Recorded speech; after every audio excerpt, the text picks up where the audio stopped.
কালো লোক ছুটে গিয়ে গঙ্গার জলে ঝাঁপ দিয়েছে। কালো লোক গঙ্গার জলে ঝাঁপ দিয়েছে সর্ষের তেল মেখে। গঙ্গার জল তো নুন জল, গায়ের রং আরো চেপে গেছে। এবার যখন গলা থেকে মাথা পর্যন্ত টুপ করে উপরে তুলেছে, পানকৌড়ি মনে মনে ভাবছে আমার বড় ভাই এসছে। মানে এত কালো আর কি। নিতাই চাঁদ ভাবছে আমি জীবনে অনেক কালো দেখেছি, এইরকম কালো আমি দেখিনি। ওরে কালো, হ্যাঁ কৃষ্ণকলি আমি তারেই বলি, কালো তারে বলে গায়ের লোক। মেঘলা দিনে দেখেছিলেন কালো মেয়ের কালো হরিণ চোখ।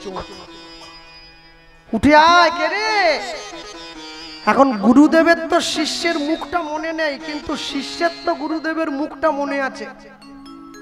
উদ্ধারণ দত্ত সাঁতার দিয়ে পাড়ে এসে সোজা গিয়ে নিতাই চাঁদের চরণে পড়ে গেল। জয় নিতাই, জয় নিতাই। কে পায়ে পড়ে? কে? ওঠো ওঠো। উঠে দাঁড়িয়েছে।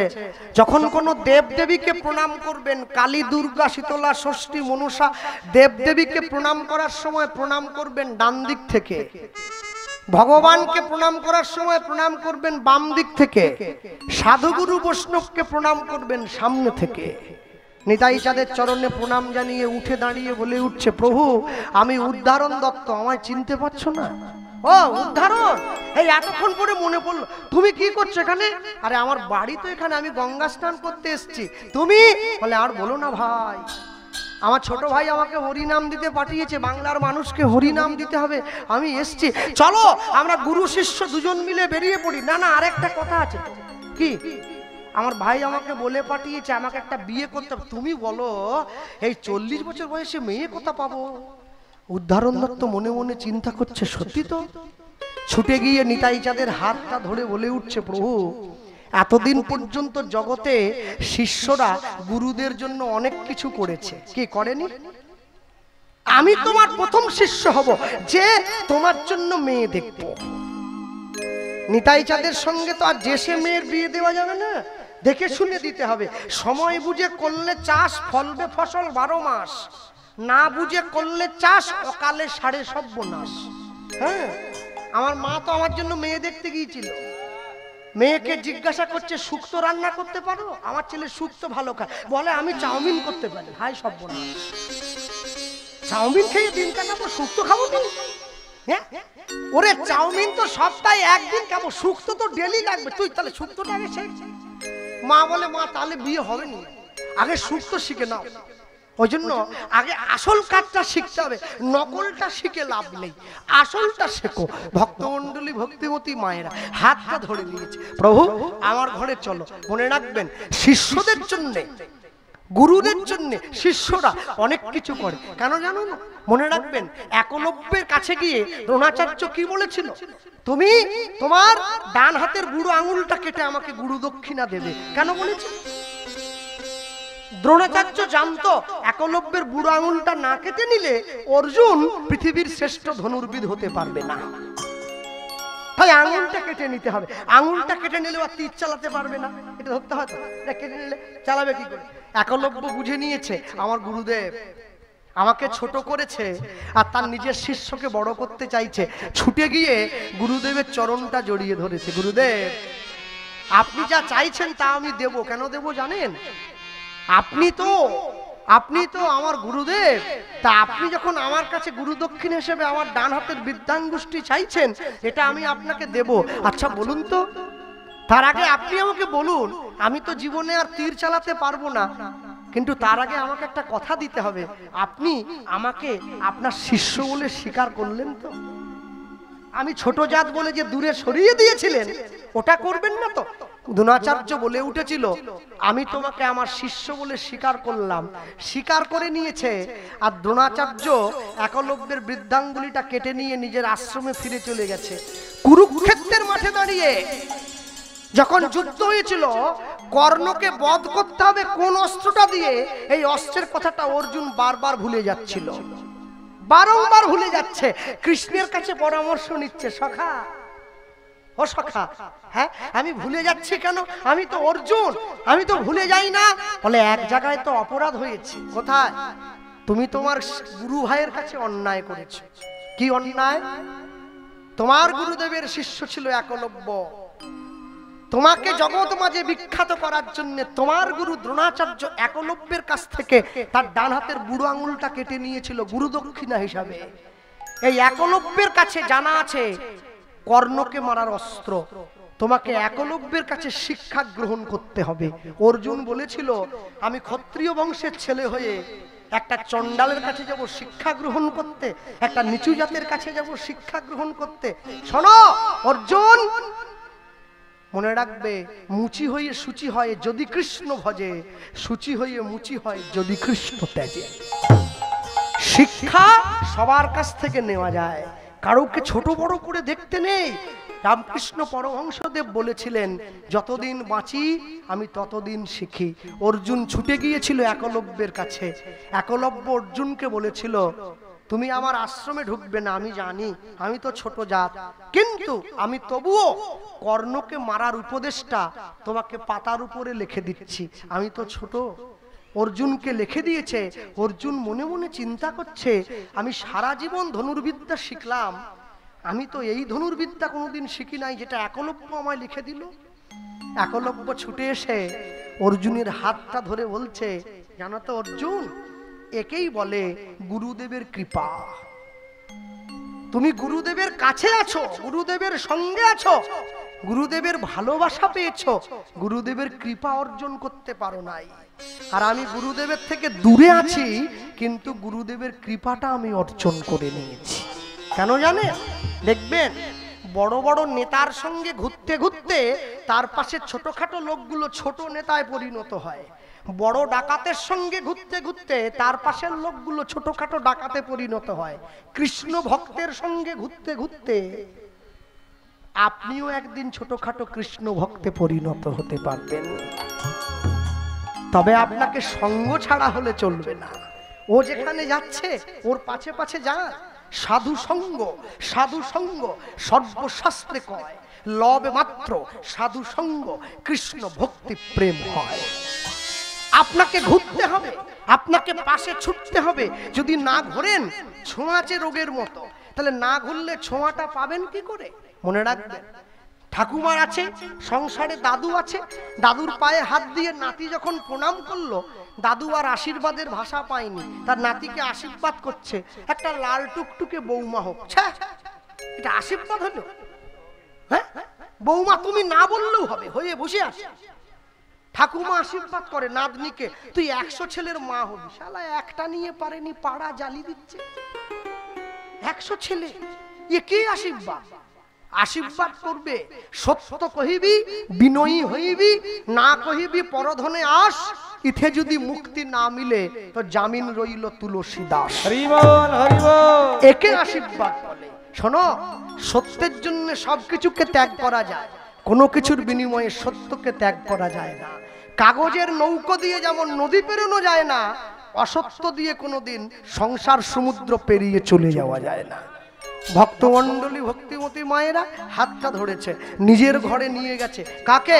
উদ্ধারণ দত্ত নিতাই চাঁদকে হাত ধরে ঘরে নিয়ে গিয়ে সেবা দিল, বসার জায়গা করে দিল। আর বসার জায়গা করে দিয়ে সেবা দিয়ে অহংকারে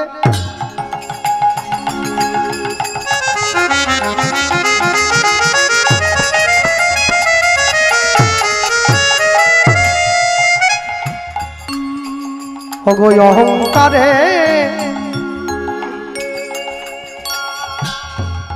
মত্ত হইয়া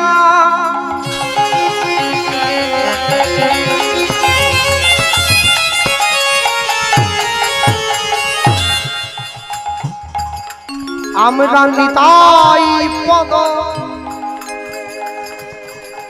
আমরা নিতাই পদ পাশরিয়া অহংকারে মত্ত হইয়া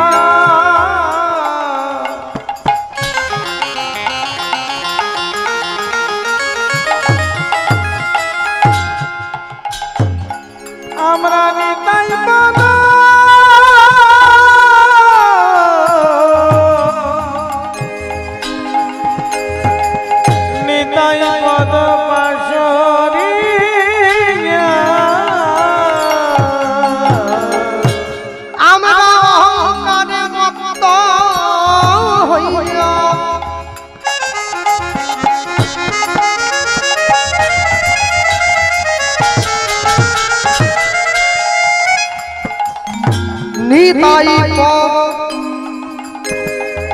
নিতাই পদ পাশরি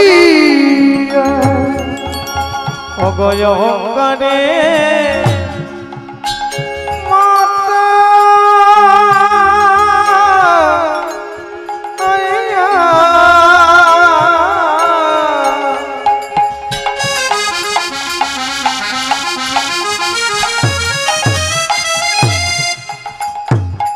আমরা নিতাই পদ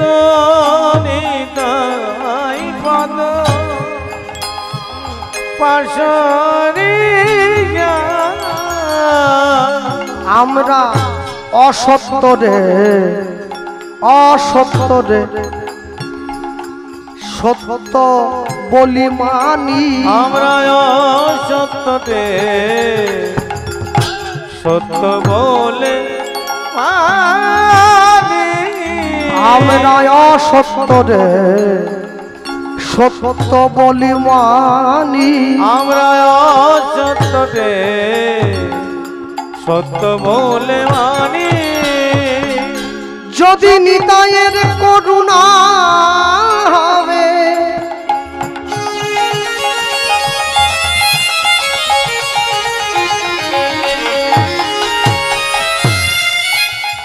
তোমরা ব্রজে রাধা কৃষ্ণ পাবে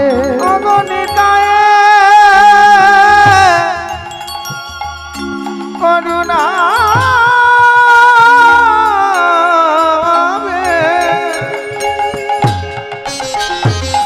ব্রজে রাধা কৃষ্ণ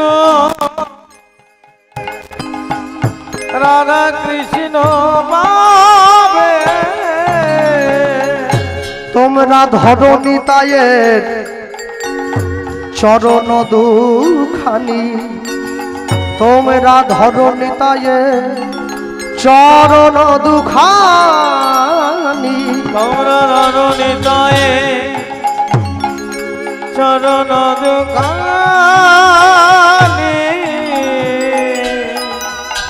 তোমরা ধরো নিতাইয়ের চরণ দুখানি ভগবান সব সইতে পারে, দুটো জিনিস পারবে না, কি বলতো? একটা ভক্তের অহংকার, একটা ভক্তের চোখের জল। উদ্ধারণ দত্তের চোখের জল নিতাই চাঁদের চরণে যখনই পড়লো আর থাকতে পারলো না, উঠে বসেছে। উদ্ধারণ কি হলো? তুমি কাঁদছো কেন প্রভু? কেন কাঁদছি জানো? একটা কারণের জন্য কাঁদছি। আমি তোমার বিয়ের জন্য মেয়ে খুঁজবো বললাম, কিন্তু তোমার বিয়ের জন্য মেয়ে আমি কোথায় পাবো, এই জন্য আমি কাঁদছি। চিন্তা করো, মন ঠান্ডা করো। আমি বলছি তুমি একদিন না একদিন পাবেই পাবে। কেন জানো? মনে রাখবেন, মানুষের এই সংসারে যখন সব পথ বন্ধ হয়ে যায় তখন তার জন্য ঈশ্বরের দরজাটা খুলে যায়। মানুষ যখন সুখে থাকে তখন ভগবানকে ডাকে না, মানুষ যখন দুঃখে থাকে তখনই ভগবানকে ডাকে। কিন্তু কেউ যদি সুখের দিনে ভগবানকে ডাকে, ভগবান ঠিক সময় এসে তার ঘরের দরজায় দাঁড়ায়।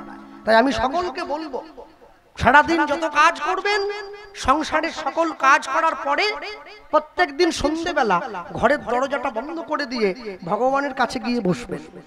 দুফোঁটা চোখের জল তার জন্য দেবেন। নিতাই বলে কাঁদো, গৌর বলে কাঁদো, তোমাকে সংসারের জন্য কাঁদতে হবে না।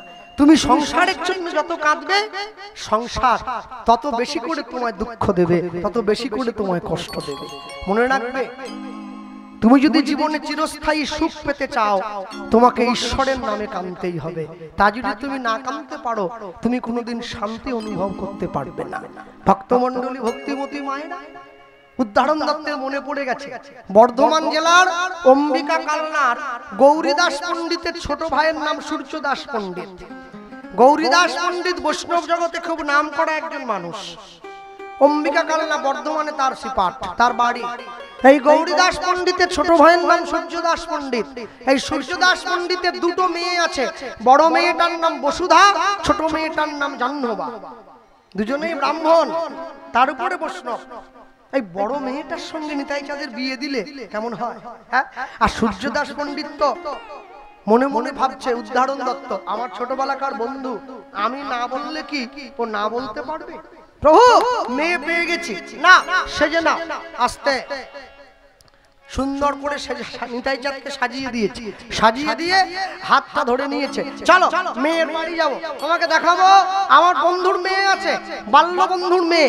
হাতটা ধরে নিয়েছে, হাত ধরে সোজা নিয়ে চলে যাচ্ছে বন্ধুর বাড়িতে। আর মনে রেখো, ওই যে নিয়ে গেল নিতাই চাঁদ সঙ্গে যায়, শোনো উদ্ধারক, এমনি এমনি গেলে হবে না, আমার সঙ্গে বলতে বলতে যাবে। কে? পথ চলিতে আর বলিতে, পথ চলিতে আস্তে আস্তে আর বলিতে।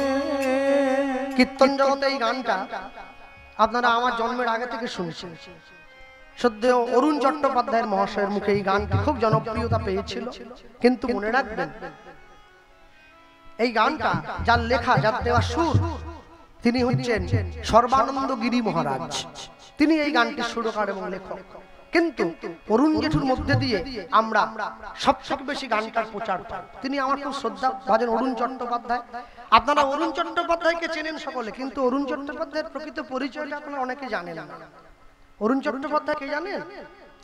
অরুণ চট্টোপাধ্যায় হচ্ছে সেই লোক, বিখ্যাত শ্যামাসঙ্গীত শিল্পী স্বর্গীয় রামকুমার চট্টোপাধ্যায়। নাম শুনেছেন তো? রামকুমার চট্টোপাধ্যায় ছিলেন অরুণ চট্টোপাধ্যায়ের মেশো, সেই বংশের লোক। ওই জন্য কণ্ঠটা অত সুন্দর। রক্ত বলে একটা ব্যাপার আছে না? পথ চলিতে আর বলিতে, উলুধ্বনি, পথ চলিতে আর বলিতে। তুমি গাহ গাহ কৃষ্ণ নাম, মধুর নাম, হরি নাম। তুমি গাহ গাহ কৃষ্ণ নাম, মধুর নাম, হরি নাম। তুমি গাহ গাহ কৃষ্ণ নাম, মধুর নাম, হরি নাম। তুমি গাহ গাহ কৃষ্ণ নাম, মধুর নাম, হরি নাম।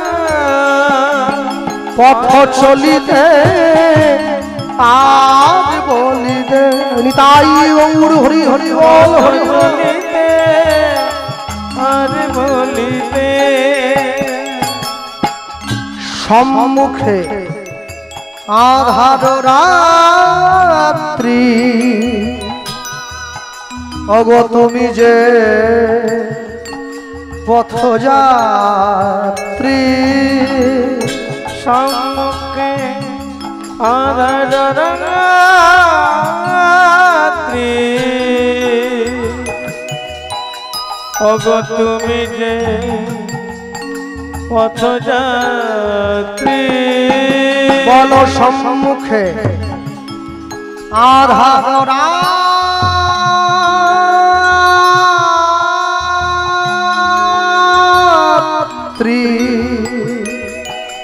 অগো তুমি যে পথযাত্রী। সম্মুখে আধার রাত্রি,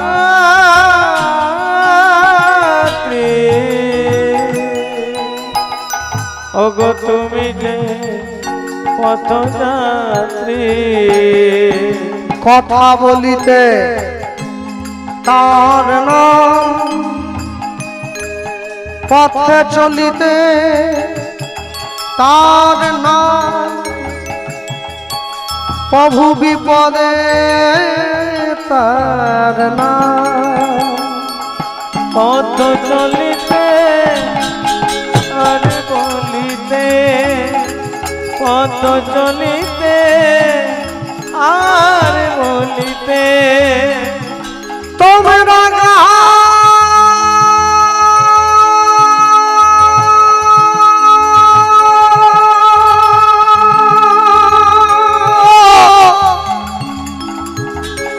কৃষ্ণ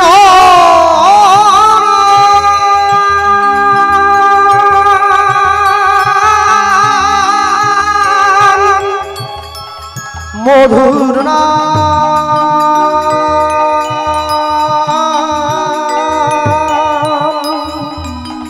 গাহনা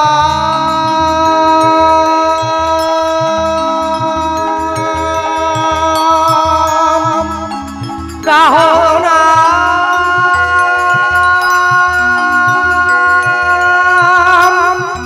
গাহরি তারি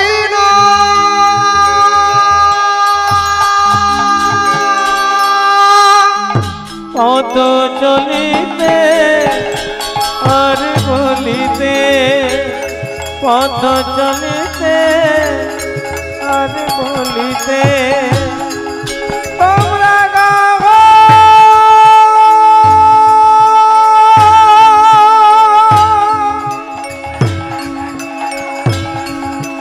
হরে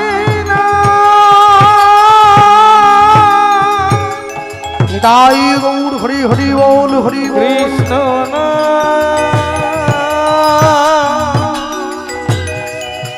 হরে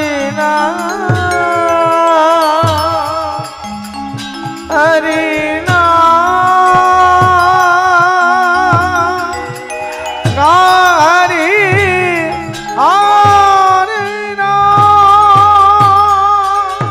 কৃষ্ণ নাম কৃষ্ণ মধুর নাম মধুর নাম হরি নাম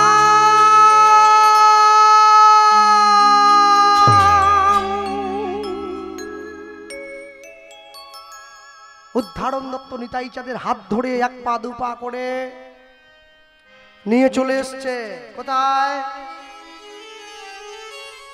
সূর্যদাস পণ্ডিতের ঘরের দরজায়। হ্যাঁ, কি হলো ওখানে গন্ডগোল হচ্ছে? আচ্ছা ঠিক আছে ঠিক আছে ঠিক আছে ঠিক আছে ও আচ্ছা ঠিক আছে।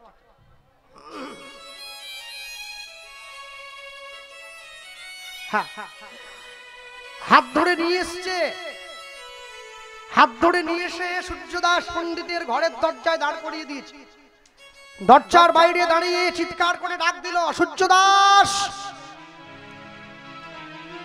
সূর্যদাস দরজা খোলো, আমি তোমার বাল্য বন্ধু। দরজার বাইরে দাঁড়িয়ে উদ্ধারণ দত্ত নিতাই চাঁদকে সঙ্গে নিয়ে চিৎকার করে যখন ডাক দিয়ে বলে উঠলো, আমি তোমার বাল্য বন্ধু, দরজাটা খুলে দাও। আর যখন চিৎকার করে ডাক দিয়ে বলে উঠেছে, এই ডাক দেওয়া মাত্র সূর্যদাস পণ্ডিত ছুটে গিয়ে ঘরের দরজাটা খুলে দিয়েছে। ধমকে উঠলো, কে?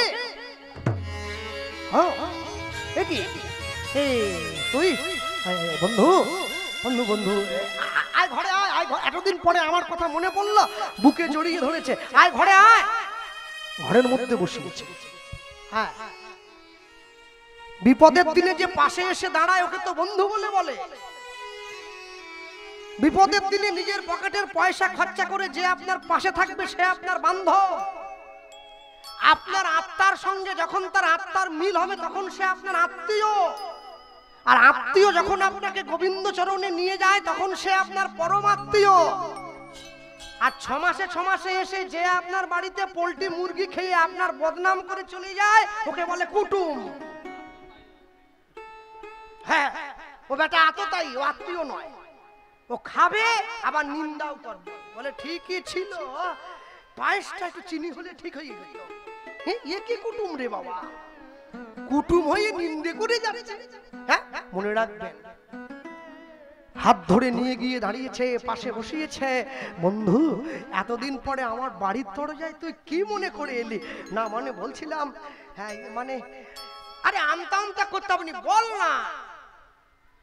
তখন তার ফেসবুক ছিল নি যে ফেসবুকে দেখে মেয়ে ঠিক হয়ে যাবে। তখন ঘটক দিয়ে মেয়ে ঠিক হতো। কাছে দাঁড় করিয়ে বলছে, তোর দুটো মেয়ে আছে না? কে বলছে? উদ্ধারণ দত্ত সূর্যদাস পণ্ডিতকে জিজ্ঞাসা করছে, তোর দুটো মেয়ে আছে না? বলে আছে তো। বিয়ে দিবি? দেব। আগে কোনটা দিবি? বোকার মতো কথা বলছে, আগে বড় মেয়েটা দেব, তারপরে ছোট মেয়েটা দেব। আমি একটা ছেলে এনেছি, দিবি? হ্যাঁ, ছেলে এনেছিস? বাহ, এতদিন পরে বন্ধুত্বের মান রেখেছিস। জামাই কি করে? কি করে? কি প্রাইমারি স্কুলের মাস্টার না হাই স্কুলের মাস্টার? টাকা দিয়ে পেলে হবে, তুই বল না। না না না, ও জামাই চাকরি করেন, তাহলে কি ব্যাংকের ম্যানেজার? বলে না তাও না। আচ্ছা স্কুলে ঘন্টি বাজাবার চাকরি, গ্রুপ ডি, গ্রুপ ডি? বলে না তাও নয়। দেখো একবারে ডাউন হয়ে যাচ্ছে সিভিক পুলিশ, ওর থেকে নিচে হলে কিন্তু দিবনি। হ্যাঁ হলে যাও, আর না হলে বলো কি আছে বলো। বলে না জামাই তো সিভিক পুলিশও চাকরি করে। জামাই তাহলে কি করে? আসলে জামাই কি করে এটা বলতে গেলে একটু কিন্তু হতে হবে আর কি। কিন্তু এটা বল না, কিছু তো করে, আমার মেয়েকে খাওয়াবে কি? জামাই কি করে জানিস? কি বলছে ঘটক শুনে নাও। উদ্ধারণ দত্ত সূর্যদাস পণ্ডিতের সামনে দাঁড়িয়ে বলে উঠলো, জামাই কি করে? জামাই কি করে জানো? মনে রেখো, জামাই হরি হরি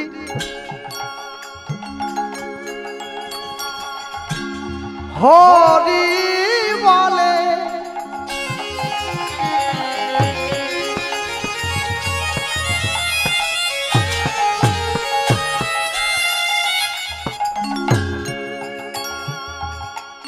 ধুলায় গড়াগড়ি যায়, গড়াগড়ি যায়, আর আর পাপি তাপি দেখলে পরে ছুটে গিয়া, ছুটে গিয়া, ছুটে গিয়া ধরে তার পায়ে। ওগো ঘড়ি ঘড়ি আরে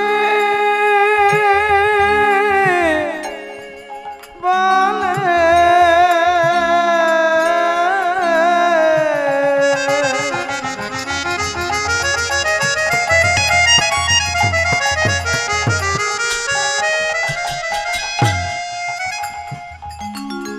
ধুলায় গড়াগড়ি যায়,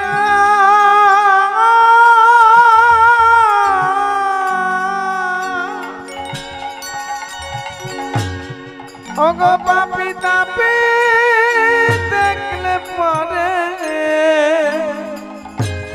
ছুটে গিয়া ধরে তার